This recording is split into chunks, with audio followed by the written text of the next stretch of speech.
বন্ধন নিউজে আপনাদের স্বাগত। শুরু করছি আজকের খবরের এই অংশটি নিবেদন করছে চুঁচুড়া নবজীবন ফাউন্ডেশন। উচ্চ মাধ্যমিকের ফল ঘোষণা। চন্দ্রনগর কৃষ্ণ ভাবিনী শিক্ষা মন্দির স্কুলের ছাত্রী চুঁচুড়ার রাজরাজেশ্বরী তলার বাসিন্দা ঘোষ পরিবারের দুই যমজ কন্যা স্নেহা ঘোষ আর সোহা ঘোষ এবারে উচ্চ মাধ্যমিকে যথাক্রমে চতুর্থ আর দশম স্থান অধিকার করেছে। পাশাপাশি মেয়েদের মধ্যে প্রথম স্থান অধিকার করেছে স্নেহা ঘোষ। অঙ্ক আর ইকোনমিক্স নিয়ে এবার উচ্চ মাধ্যমিকে আর্টস বিভাগে পরীক্ষা দিয়ে চতুর্থ স্থান অধিকার করে স্নেহা ঘোষ এক বেঞ্জির দৃষ্টান্ত সৃষ্টি করল। অঙ্ক তার প্রিয় বিষয়, তার সাথে ইকোনমিক্স বিষয়টা বেছে নিয়েছে মায়ের ইচ্ছা অনুসারে। স্নেহার সোহা মায়ের ইকোনমিক্স ছাত্রী। ছোট বোন স্নেহা ঘোষ উচ্চ মাধ্যমিকে চতুর্থ স্থান অধিকার করা বেজায় খুশি বড় বোন সোহা ঘোষ। সব দিক দিয়ে ব্যতিক্রমী দুই বোনের প্রিয় খেলা দাবা। পড়াশোনার ফাঁকে ব্রেনকে রিল্যাক্স দেওয়ার জন্য দাবার বোর্ড নিয়ে বসে পড়ে স্নেহা আর সোহা ঘোষ।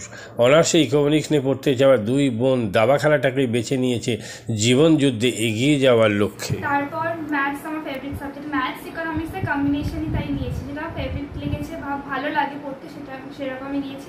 আর বাড়ি থেকেও কখনো কোনো প্রেশার ছিল না যে সায়েন্সে নিতে হবে, তো তাই যেটা ভালো লাগে সেটাই নিয়েছি। কি কি সাবজেক্ট ছিল? Math, economics, geography, computer application. আচ্ছা আচ্ছা, ইকোনমিক্স ম্যাথ। কোন সাবজেক্টটা বেশি ভালো লাগে, ম্যাথস না ইকোনমিক্স? দুটোই ভালো লাগে। 10th অবধি যেহেতু ম্যাথস ছিল, তারপর ইকোনমিক্স এসছে, তো ইকোনমিক্সটাই নতুন একটা সাবজেক্ট, তখন ফার্স্ট টাইম পড়ছিলাম, তখন খুব ইন্টারেস্ট লেগেছিল, আর এখনো খুব ভালো লাগে, এখন দুটোই ভালো লাগে। দুটোই ভালো লাগে। তো পরবর্তীকালে কি অনার্স নিলে কোনটাও নেবে? ইকোনমিক্স। ইকোনমিক্স, আচ্ছা আচ্ছা আচ্ছা। এই যে মাধ্যমিক পর যে ইকোনমিক্স সাবজেক্টটাকে ফেস করলে, এটাকে নতুন সাবজেক্টটা কিরকম লাগে? ভীষণ ইন্টারেস্টিং লেগেছে, ইন্টারেস্টিং। ইকোনমিক্স কিন্তু খুবই প্রসপারাস সাবজেক্ট।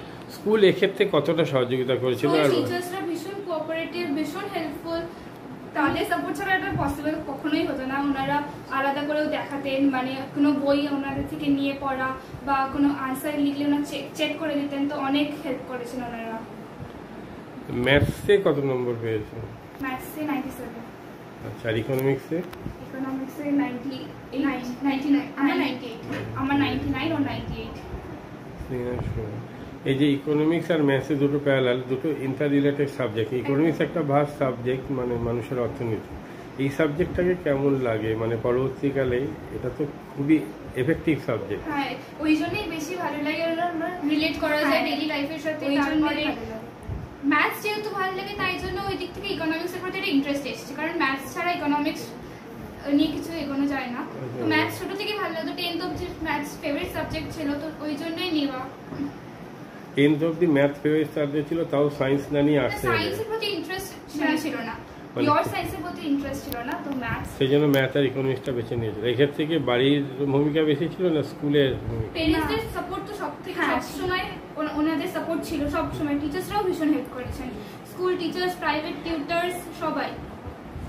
আচ্ছা, ইকোনমিক্স সাবজেক্টটাকে ফেস করাটা একটা চ্যালেঞ্জের ব্যাপার। আমি কথা বলছি ইন ফিউচার, যেহেতু আমি নিজে সাবজেক্টের লোক, সেই হিসাবে বলছি যে পরবর্তীকালে ইকোনমিক্সে, আমাদের বাংলাতে ইকোনমিক্সে অনেক সেলিব্রিটি লোক আছে, সেই দেখে কি প্রেরণা হয়েছে ইকোনমিক্সটা দেখে?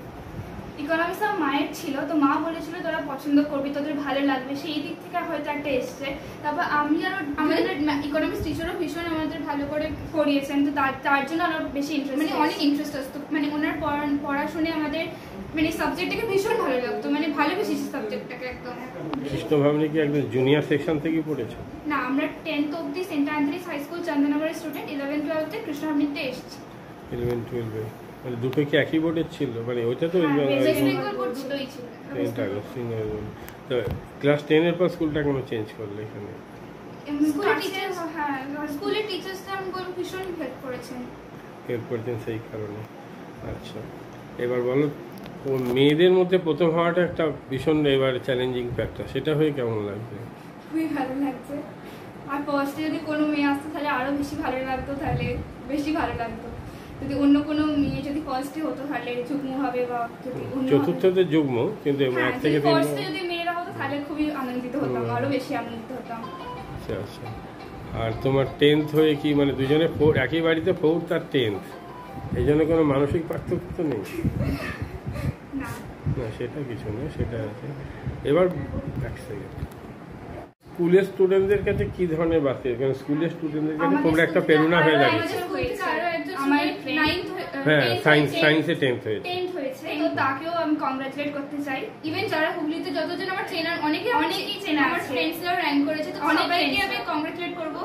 ইভেন আমি বলবো আমাদের ফ্রেন্ডসরা আমাদের অনেক হেল্প করেছে, কারণ আমি যেটা বলি যে আমাদের ইংলিশ ভার্সন ছিল, তাই জন্য আমাদের বেঙ্গলি ভার্সন বই থেকে অনেক নোটস ট্রান্সলেট করে বা এক্সট্রা গাইডেন্সের জন্য নিতে হতো। তো আমার ফ্রেন্ডরা সবসময় ছিল, মানে আমি যখনই বলতাম এই পোর্শনটা তোদের বইতে ছবি তুলে পাঠাতো, মানে কখনো এটা বলে না যে পাঠাবো না বা এরকম, সবসময় পাঠাতো। আমার ফ্রেন্ডসরাও ভীষণ হেল্পফুল, অনেক হেল্পফুল, ওরা ছিল বলেই হয়তো এরকম একটা করতে পেরেছি, ওদেরকে থ্যাংক ইউ। বাড়ি থেকে মা যদি ইকোনমিক্স এর লোক, মা দেখতো ইকোনমিক্স? না, মায়ের এমনি এইচএস এ ছিল ইকোনমিক্স, মায়ের রেকমেন্ড করেছে, মায়ের সাবজেক্টটা ভালো লেগেছিল বলে মা বলছে তোদের ডেফিনেটলি ভালো লাগবে। তো যেহেতু আমাদের ম্যাথস এর প্রতি ইন্টারেস্ট ছিল, সেই দেখেই মা বলেছিল ইকোনমিক্স এটা খুব ইন্টারেস্টিং সাবজেক্ট, ওরা নিতে পারিস। ইকোনমিক্স ইন্টারেস্টিং নিতে পারিস, কিন্তু ইকোনমিক্সে অনার্স নিলে কোন কলেজকে চয়েস করবে? সেটা এখনো সেটা হয়নি, মানে এখন দেখা যাক। হ্যাঁ, দেখা যাক, কারণ মেরিট লিস্টের উপরে আসবে, তো ম্যাথসের মার্কসটা ইম্পর্টেন্ট, ওটা তো 97 এসছে, এবার দেখা যাক ওটাতে কি হয়। আচ্ছা আচ্ছা। স্কুলের পরবর্তী স্টুডেন্টদের কাছে, কারণ এইবার থেকে তো আর মাধ্যমিক উঠে যাচ্ছে, উচ্চ মাধ্যমিকই হচ্ছে, কি এইবার স্কুলের জেনারেশনকে কি বার্তা দিতে চাও, মানে তোমার নতুন ইয়াং জেনারেশন থেকে? ইয়াং জেনারেশনকে এটাই বলবো যে তোমরা যদি সবাই যে সায়েন্স পড়ার একটা ঝোঁক সেটা কেটেছে, হ্যাঁ, তো আমি বলবো নিজের পছন্দের সাবজেক্টটাকে বেছে নাও। যদি সাবজেক্টটা না বলে নিজের পছন্দের ফিল্ড, যার যেই ফিল্ডের দিকে ইন্টারেস্ট, সবার তো পড়াশোনার প্রতি ইন্টারেস্ট থাকে না, আর এটা স্বাভাবিক। অনেকে অনেক দিকে মানে ট্যালেন্টেড হয়, তারা যদি সেই দিকটাকে নিজের ফিল্ড তৈরি করে সেই দিকে এগোয়, তো আমার মনে হয় সেটা ওদের জন্য ভালো, আমাদের দেশের জন্য ভালো। শুধু সবাই মানে পড়াশোনার দিকে সবাই নিশ্চয়ই যায় না, অনেকেই অন্য ফিল্ডের দিকেও যায়। তো তাদের জন্য এটা বলবো, যার যেই সাবজেক্ট পছন্দ, যেই ফিল্ড পছন্দ, নিজের সবসময় প্রেফারেন্স অনুযায়ী ডিসিশন নেওয়া উচিত, নিজের চয়েসটাকেই গুরুত্ব দেওয়া উচিত।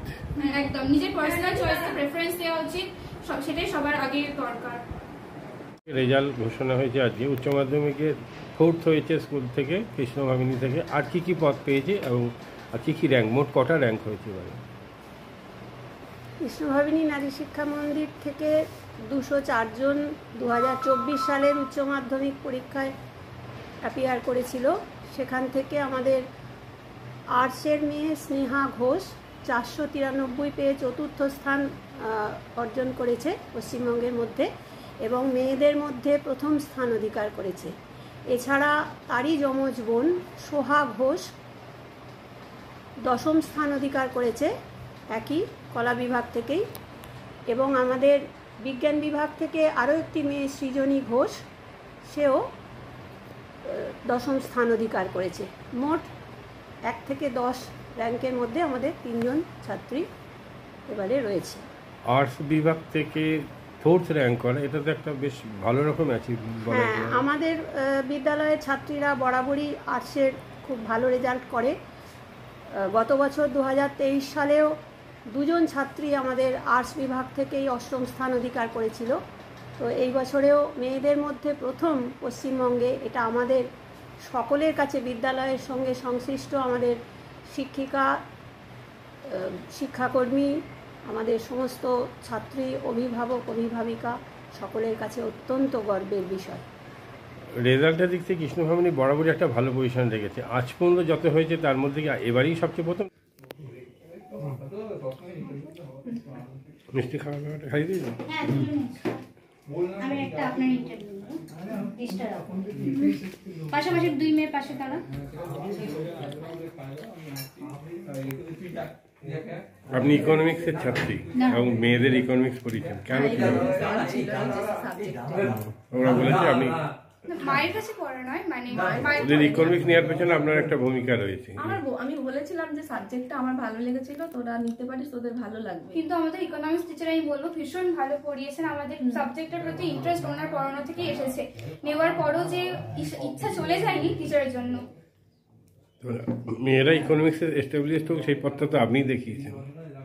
মানে মা শুধু আমাদের রেকমেন্ড করেছিল এই সাবজেক্টের কথা, মা তো অবশ্যই আছে, কারণ মায়ের ছাড়া তো মা-বাবার সাপোর্ট ছাড়া এটা সম্ভব নয়। যদি আপনি নিজে ইকোনমিক্স নিয়ে পড়েন, আমার ভালো লেগেছিল সাবজেক্টটা, রেকমেন্ড করেছে নিতে পারো এটা তোমরা, আমার ভালো লেগেছিল।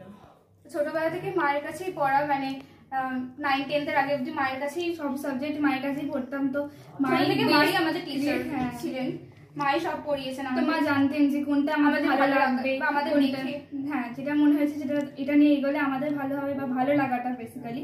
তো মা বলেছিল যে এটা করলে তোদের ভালো লাগবে। সায়েন্সের জন্য কোনোদিনই প্যারেন্টসরা প্রেশার দেননি যে তোরা সায়েন্স নেই, যদিও সায়েন্সের মার্কসটাও ভালো ছিল 10th-এ, ভীষণই ভালো ছিল, কিন্তু ইন্টারেস্টটা আমি বলবো যেদিকে ছিলাম সেটা নিয়েছি। মাদকাসক্ত যুবকদের জীবনের মূল স্রোতে ফিরিয়ে আনছে চুঁচুড়া নবজীবন ফাউন্ডেশন। আজ থেকে 7 বছর আগে পথ চলা শুরু হয়েছিল এই সংস্থার। হুগলি জেলা থেকে শুরু হয়েছিল নবজীবন ফাউন্ডেশনের কাজ। আজ গোটা উত্তর পূর্ব ভারতে ছড়িয়ে পড়েছে তার ব্যাপ্তি। জেলা ও রাজ্যের হাজার হাজার মাদকাসক্ত যুবকদের মানসিক ও শারীরিক চিকিৎসার মধ্যে দিয়ে সুস্থ জীবনের পথে ফিরিয়ে আনছে নবজীবন ফাউন্ডেশন। কী করে এই সংস্থাকে তিল তিল করে গড়ে তুলছেন বন্ধন নিউজ এর ক্যামেরার সামনে সে কথা বললেন সংস্থার কর্ণধার চন্দন দাস। দেখি ওটার মধ্যে কি আছে বা পাড়ার বড় দাদারা করছে, আমিও একটুখানি করি, ফিলিংসটা কি সেটা দেখতে যাই।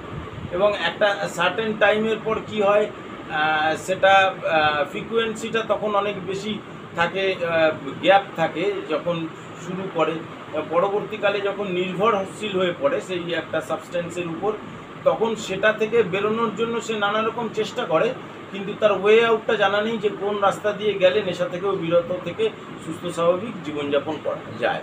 তো আমি ভাবলাম যে শুধুমাত্র আমি সুস্থ স্বাভাবিক জীবনযাপন করলাম, আমার জীবনের সার্বিক উন্নতি হলো, বা আমার যে সব এম বা আমি জীবনে যে জিনিসগুলো করতে পারিনি সেগুলো আমি ফুলফিল করলাম, তাহলে তো শুধু আমার কথাই ভাবা হলো। তাহলে আমি এরকম কিছু কাজ করি যাতে আমার মতো আরও 5 জন আমার দ্বারা উপকৃত হয়, এবং একটা সার্টেন টাইমের পর যখন মানুষ চায় যে ফিরতে, অথচ তার কাছে রাস্তা থাকে না, তখন এই একটা WHO ওয়ার্ল্ড হেলথ অর্গানাইজেশন একটা প্রসিডিউর বার করেছে। গরম পানীয়র জন্য বিশ্বমানের flask, micro oven, mixer grinder, induction সহ আধুনিক রান্নাঘরের সামগ্রী উৎপাদন সারা বিশ্বে আলোড়ন সৃষ্টি করেছে বড়শিল। পাশাপাশি বিশ্বমানের সোলার গ্লাস, যা সোলার সিস্টেমের অন্যতম সামগ্রী তৈরি করে, সারা বিশ্বে নজির গড়েছে বড়শিল।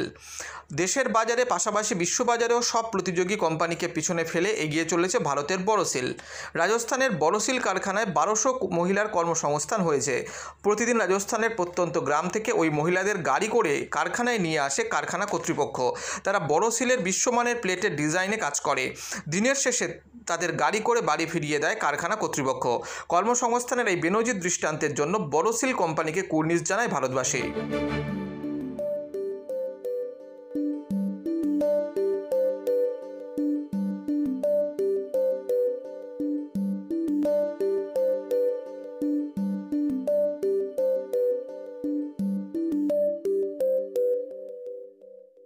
At Borosil, our products touch our customers' lives in many ways.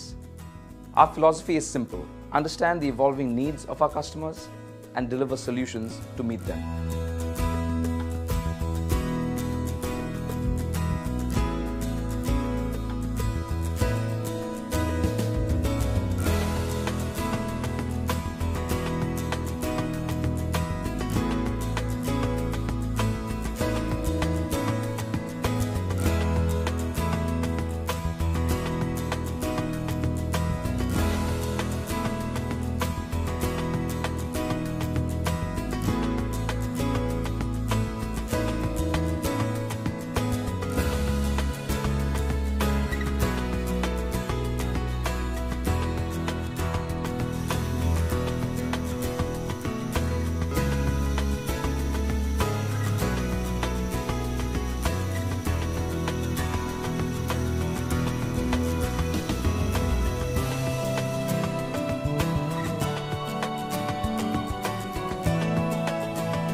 We look beyond business.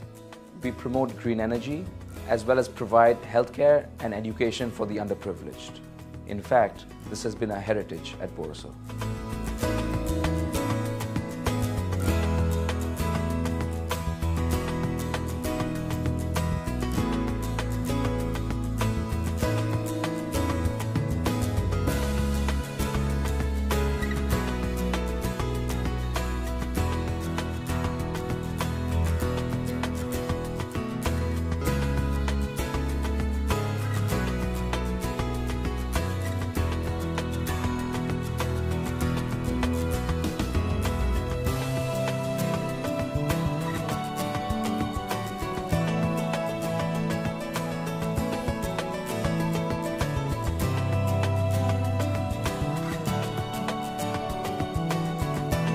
Our products are developed with innovation and thought. It is technology emboldened by the human spirit.